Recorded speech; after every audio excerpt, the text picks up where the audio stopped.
வணக்கம்.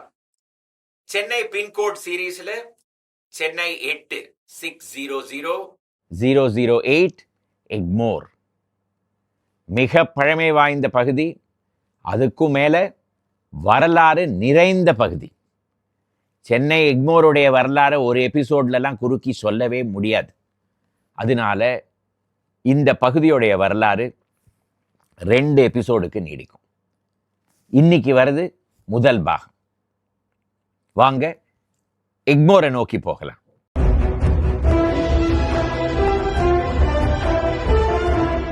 சென்னை அப்படிங்கிற நகரம் எப்போ வந்தது? இது ஒரு கிராமமாக ஆங்கிலேயர்களுக்கு முன்னாடி இருந்ததா? இதெல்லாம் இன்னும் பதில் வராத கேள்விகள். ஆனால் எக்மோர் எப்போலேருந்து இருந்தது அப்படின்னு யாராவது கேட்டாங்கன்னா தைரியமாக பதில் சொல்லிடலாம். சுமார் 4000 வருடம் பழமை வாய்ந்த ஒரு பகுதி. என்னது 4000 வருஷமா? ஆமாங்க, 4000 வருஷம்தான். இரும்பு காலத்திலேருந்து எக்மோர் அப்படிங்கிற பகுதியில் மனிதர் வாழ்ந்து வந்து கொண்டிருந்திருக்கிறான். அப்போ அந்த பகுதிக்கு எக்மோர்னு பேரா அப்படின்லாம் கேட்காதீங்க. 20வது நூற்றாண்டுடைய தொடக்க காலத்தில் இப்போ ஹால்ஸ் ரோடு, அதுக்கு இப்போ தமிழ் சாலை அப்படின்னு பெயர், அந்த ஹால்ஸ் ரோடில் ஒரு இல்லத்துக்கு கீழே தோண்டின பொழுது இரும்பு கால முதுமக்கட்டாழி மற்றும் இரும்பு கால மனிதன் உபயோகித்த கருவிகள் எல்லாம் கிடைத்தது. அதிலிருந்து எக்மோர் எவ்வளவு பழமை வாய்ந்த பகுதி அப்படிங்கிறது நம்மளால் கணிக்க முடியும். அதே போல் எக்மோருங்கிற பேர் எவ்வளவு பழையது? ஆங்கிலேயர்களுக்கு பிறகு வந்ததா? விஜயநகர மன்னர்களுக்கு காலத்தில் வந்ததா? சோழர்கள் காலத்தில் வந்ததா? கிடையாது. சங்க காலத்திலிருந்து இந்த பேர் இருக்கு. சங்க காலத்தில் குறும்பர்கள் இந்த பகுதியில் ஏராளமாக இருந்தபொழுது தொண்டை மண்டலத்தை 24 கோட்டங்களாக பிரித்திருந்தாங்க. அதில் எழுமூறு கோட்டம் அப்படின்னு ஒரு கோட்டம், அதுதான் இப்போ இருக்கிற எக்மோர். இப்போ இதுக்கு பெரிய பிஹெச்டி தீசிஸ் அளவுக்கு வாட்ஸ்ஆப்பில் என்னது சூரியன் எழும்புகிற ஊராம். அது கிழக்கு பக்கத்தில் இல்லவே இல்லையே, மேற்கு பக்கத்துலனா இருக்குது. அது எப்படி பின்ன? அதனால எழும் ஊர் அப்படிங்கிறதுனால அது எக்மோர்னு ஆயிடுதான். அதே போல் 7வது ஊராக இருந்தது. அப்போ மீதி 6 ஊர் எங்கே இருந்தது? அதனால அதுக்கு எழுமூர் அப்படின்னு பெயர் இப்படின்லாம் சொல்கிறாங்க. தெலுங்குக்காரங்க வேற மாதிரி எக்ஸ்பிளனேஷன் வச்சுருக்காங்க. அதாவது கூவத்தோடைய மேல்கரை கீழ்கரை, எக்குவ திக்குவ, அதனால அதுக்கு எக்மோர் அப்படின்னு பெயர் அப்படின்லாம் சொல்கிறாங்க.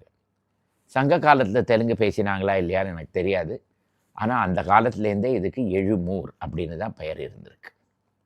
எக்மோருடைய டிஃபைனிங் ஃபீச்சர், அதாவது எக்மோர் அப்படின்னாலே முதல்ல நமக்கு மனசில் என்ன வரும் அப்படின்னு கேட்டிங்கன்னா கூவம் நதி தான். வளைந்து வளைந்து வளைந்து இந்த எக்மோரை தாண்டி கூவம் நதி செல்கிறது. அதனால எக்மோரில் பல பகுதிகளில் கூவம் நதியை தாண்டுவதற்காக பாலங்கள் இருக்கின்றன. மேக்சிமம் நம்பர் ஆஃப் பிரிட்ஜஸ் ஏதாவது ஒரு பகுதி சென்னையில் இருந்ததுன்னா அது எக்மோராக தான் இருக்க முடியும். ஆனால் கூவம் நதியோட வரலாறு அது தனி வரலாறு, அதை பற்றி இங்கே பேச முடியாது. இந்த கூவம் நதியில் 1970களில் கலைஞர் கருணாநிதி படகு விடலாம், கப்பல் விடலாம் அப்படின்னுலாம் ஒரு திட்டத்தை கொண்டு வந்து அங்கங்கே படித்துறையை கட்டினார். ஆங்கிலேயர்கள் காலத்தில் கூவத்தில் ஒரு நாளும் படகு விட்டது கிடையாது. அதுவும் வாட்ஸ்ஆப் யூனிவர்சிட்டி வரலாறுல தான் நமக்கு தெரிய வருது.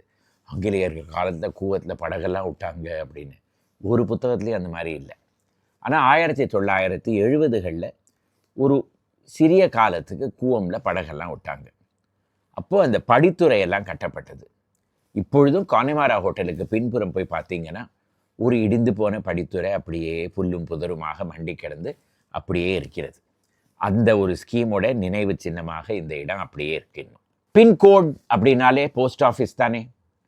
எக்மோரில் மொத்தம் 3 போஸ்ட் ஆஃபீஸ்.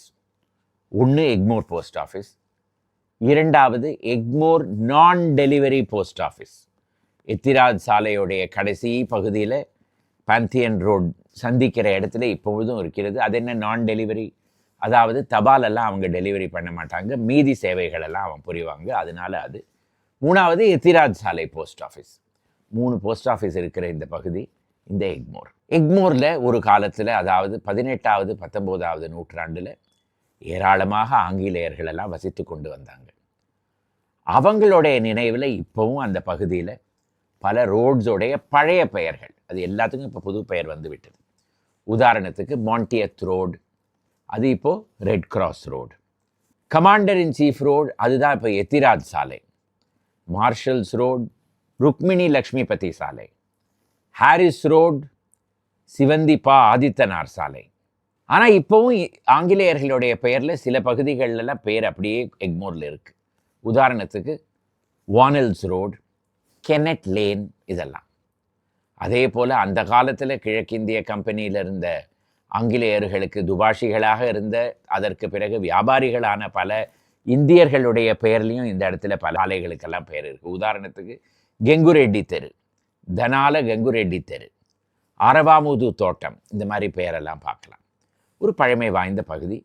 அந்த எக்மோருக்கு ஒரு 40 வருடங்களுக்கு முன்னாடி சென்றிருந்தீங்கன்னா பெரிய பெரிய வீடுகள், பெரிய தோட்டங்கள் அப்படி தான் பார்க்க முடியும். இப்போ அந்த வீடெல்லாம் எங்கே இருக்குன்னு கூட தெரியாமல் போய் எல்லாம் அடுக்குமாடி கட்டடமாக மாறிவிட்டது. எக்மோரில் ஒரு கோட்டை இருந்தது அப்படின்னு நான் சொன்னேன்னா நீங்கள் நம்புவீங்களா? எக்மோர் ரிடு அப்படின்னு ஒரு கோட்டை, சிறிய கோட்டை, பெரிய கோட்டையெல்லாம் கிடையாது. ஒரு சுமார் 30-40 இராணுவ வீரர்கள் இருந்து சென்னையை பாதுகாப்பதற்காக ஆங்கிலேயர்கள் 18வது நூற்றாண்டில் கட்டின கோட்டை. அந்த கோட்டை எங்கே இருந்தது? எக்மோர் ஸ்டேஷனுக்கு பின்புறத்தில் இப்போ இருக்கிற எக்மோர் ரயில்வே குவார்ட்டர்ஸ், அந்த இடத்துல இருந்தது அந்த எக்மோர் ரிடு அப்படிங்கிற கோட்டை. இதே போல் பெரம்பூர்லேயும் ஒரு ரீடு இருந்தது, அதே போல் சாந்தோம்லேயும் ஒரு ரீடு இருந்தது. அதெல்லாம் எங்கே இருக்குது அப்படின்னு கேட்காதீங்க, ஒரு காலத்தில் இருந்தது அப்படின்னு தான் சொல்ல முடியும். எக்மோர் ரிடு, எக்மோர் கோட்டைன்னு சொன்ன உடனே அது அந்த இடத்துல தான் இப்போ எக்மோர் ரயில்வே ஸ்டேஷன் இருக்குதுன்னு சொன்னேன். அது ஒரு வரலாறு நிறைந்த ஒரு பகுதி.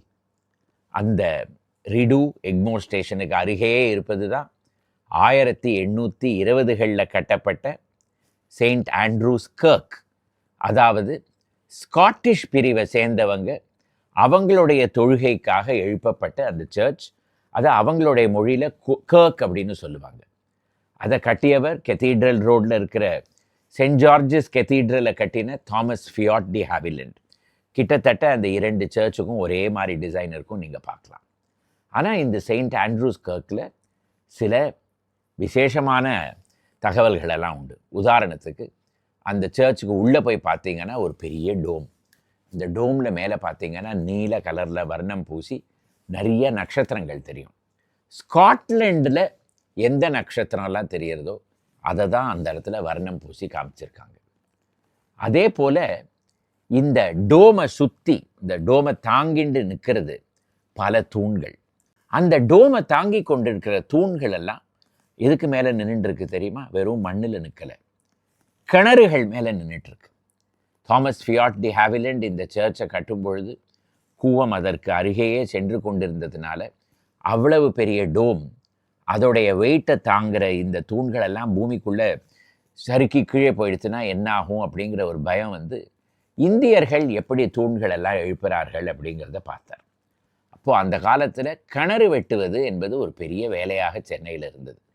கிணறு வெட்டுவதற்கு ஒரு சமூகமே இருந்தது, சமூக பிரிவே இருந்தது. அவர்களை வைத்து 108 கிணறுகளை அந்த இடத்துல வெட்டி அதற்குள்ள மண்ணை ரொப்பி திமிசால அதை அடித்து அதையே ஒரு அடிக்கல்லாக்கி அதுக்கு மேலே தூண்களை எழுப்பி அதுக்கு மேலே இந்த டோமை எழுப்பியிருக்கிறார். அந்த காலத்தில் இது ஒரு பெரிய இன்ஜினியரிங் மார்வல் அப்படின்னே சொல்லுவாங்க. இந்த செயின்ட் ஆண்ட்ரூஸ் கர்க்கோடைய தோட்டத்தில் மிகப்பெரிய தோட்டம். அதோடைய ஒரு ஓரத்துக்கு போய் பார்த்தீங்கன்னா இப்பொழுதும் ஒரு ஆர்ச் அப்படியே நின்றுட்டுருக்கு. வேறு ஒன்றுமே இருக்காது, வெறும் ஒரு ஆர்ச் தான். அந்த ஆர்ச் என்னென்னா மெட்ராஸ் கிறிஸ்டியன் காலேஜ் ஸ்கூல் ஆரம்பித்த கட்டடத்துடைய முதல்ல ஆரம்பித்த கட்டடத்துடைய எஞ்சிய ஒரு பகுதி. அதனால் மெட்ராஸ் கிறிஸ்டியன் காலேஜ் ஸ்கூலும் இந்த இடத்துல தான் தொடக்கப்பட்டது. இதே செயின்ட் ஆண்ட்ரூஸ் கர்க் ஒரு காலத்தில் ஃப்ரீமேசன்ஸ் பிரிவுக்கு, அதாவது ஒரு தனி குழு, ரகசிய குழுன்னு கூட சொல்லலாம், அவர்கள் செயல்பட்டு கொண்டு வந்த இடமாகவும் இருந்ததாக நமக்கு தெரிய வருகிறது. செயின்ட் ஆண்ட்ரூஸ் கர்க்கு அடுத்ததாக இருக்கிற கட்டடம் எக்மோர் ரயில்வே ஸ்டேஷன். 1870களில் திருச்சியை மையமாக கொண்டு தொடக்கப்பட்டது தான் சவுத் இந்தியன் ரயில்வே கம்பெனி. அதோடைய சென்னை சந்திப்பு தான் எக்மோர். 19வது நூற்றாண்டுடைய கடைசி பகுதியில் இந்த இடத்துல ஒரு பெரிய ஸ்டேஷன் எழுப்ப வேண்டும் அப்படிங்கிற முடிவுக்கு சவுத் இந்தியன் ரயில்வே கம்பெனி வந்தது. அப்போது சென்னையில் பிரபல ஆர்கிடெக்டாக இருந்தவர் ஹென்றி எர்வின். அவருக்கு துணையாக இருந்தவர் சவுத் இந்தியன் ரயில்வே கம்பெனியில் வேலை செய்து கொண்டிருந்த ஈசி பேர்ட். இவங்க 2 பேரும் டிசைன் செய்தது தான் இப்போ இருக்கிற எக்மோர் ஸ்டேஷன். அது முடிக்கப்பட்டது என்னவோ 20வது நூற்றாண்டுடைய ஆரம்ப காலத்தில் தான். இவ்வளவு பெரிய ஸ்டேஷன் கட்டுவதற்கு மனை எந்த இடத்துல யார்கிட்டேருந்து வாங்கியிருப்பாங்க? 2 இடத்துலேருந்து வாங்கினாங்க. ஒன்று அந்த காலத்தில் ஆங்கில அனாதை குழந்தைகளுக்காக இருந்த அசைலம், அதாவது ஒரு அனாதை இல்லம், மெட்ராஸ் மேல் அசைலம், அது இடமிருந்து வாங்கினது. அதோட செஞ்சி பழனி ஆண்டி, அவர் ஆங்கிலத்தில் தன்னுடைய பெயரை பல்னி ஆண்டி அப்படின்னு எழுதுவார். ஸ்காட்லாண்டில் போய் அங்கே ஒரு மருத்துவராக ஸ்பெஷலைஸ் செய்து சென்னைக்கு திரும்பி இந்த இடத்துல அவர் மருத்துவ சிகிச்சையெல்லாம் செய்து கொண்டிருந்தார். அவருடைய இல்லம் 1.5 ஏக்கர் பரப்பில் இருந்தது. அதையும் விலைக்கு வாங்கி அந்த இடத்துல கட்டினது தான் எக்மோர் ரயில்வே ஸ்டேஷன். இப்போ இருக்கிற எக்மோர் ரயில்வே ஸ்டேஷன் ஒரே கச்சன்னு மக்கள், எல்லா பக்கமும் பஸ்ஸு, வண்டி, அங்கே வண்டியை உள்ளே எடுத்துட்டு கூட போக முடியாத அளவுக்கு இப்போ ஒரு நிலைமை. ஆனால் ஒரு 30-40 வருடங்களுக்கு முன்னாடி நீங்கள் எக்மோர் ரயில்வே ஸ்டேஷனுக்கு போயிருந்தீங்கன்னா அதோடைய ஒரு மவுசே தனி. ஒரு டிரைவின் பிளாட்ஃபார்ம் ஒன்று உண்டு. அதாவது வண்டியை ஓட்டிகிட்டே நீங்கள் ஸ்டேஷனுக்குள்ளே போய் பிளாட்ஃபார்முக்கே போயிடலாம். அந்த பிளாட்ஃபார்மில் நீங்கள் வண்டியிலேருந்து இறங்கி, உங்கள் மோட்டார் வண்டியிலேருந்து இறங்கி அப்படியே பக்கத்தில் நின்றுட்டு இருக்கிற ரயில்வே கம்பார்ட்மெண்ட்குள்ளே ஏறிண்டுடலாம். அப்படியெல்லாம் இருந்தது. நம்ப முடிகிற மாதிரி இருக்கா?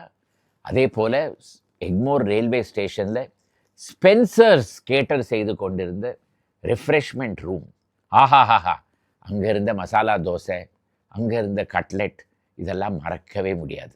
அப்படியெல்லாம் ஒரு பெரிய அளவில் இருந்த எக்மோர் ரயில்வே ஸ்டேஷன். எக்மோரில் ஆங்கிலேயர் கால கட்டடம் வேறு என்ன இருக்குது அப்படின்னு பார்த்தோன்னா பாந்தியன் ரோடு. பாந்தியன் ரோடில் பாந்தியன்கிற பேரே எப்படி வந்தது?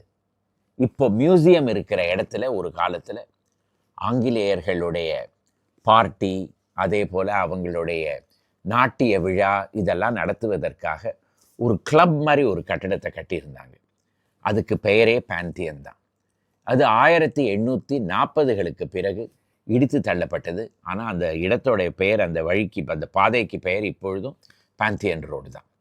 இந்த பாந்தியன் இருந்த இடத்துல வந்தது தான் சென்னை அருங்காட்சியகம். 1850களில் மெட்ராஸ் லிட்டரரி சொசைட்டி, அதாவது டைரக்டரேட் ஆஃப் பப்ளிக் இன்ஸ்ட்ரக்ஷன்ஸ் இருந்த இடத்துல தொடக்கப்பட்ட அந்த அருங்காட்சியகம் அதற்கு பிறகு இந்த பாந்தியன் இருந்த இடத்துக்கு மாற்றப்பட்டது.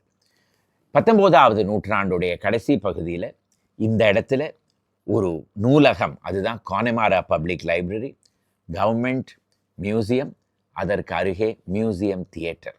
இதை டிசைன் செய்தவர் அந்த காலத்து ஆர்கிடெக்ட் ஹென்றி எர்வின், கட்டினவர் தாட்டிக்கொண்ட நம்பெருமாள் செட்டி.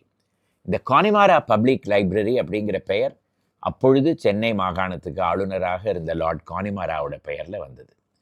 இந்தியாவுடைய 4 தேசிய நூலகங்களில் ஒன்று. அதாவது இந்தியாவில் எந்த இடத்துல ஏதாவது ஒரு புத்தகமோ, ஒரு செய்தித்தாளோ, ஒரு பத்திரிகையோ பிரசுரித்தாங்கன்னா ஒரு பிரதியை இந்த இடத்துக்கு அனுப்ப வேண்டும். இப்பொழுதும் உள்ளே போய் நீங்கள் பார்த்தீங்கன்னா கிடைத்திருக்கரிய புத்தகங்கள்லாம் அந்த இடத்துல நம்ம போய் பார்க்கலாம், படிக்கலாம். அப்பேற்பட்ட ஒரு நூலகம் அது. இந்த அருங்காட்சியகத்தில் மிக அழகாக இருப்பது பிரான்ஸ் கேலரி.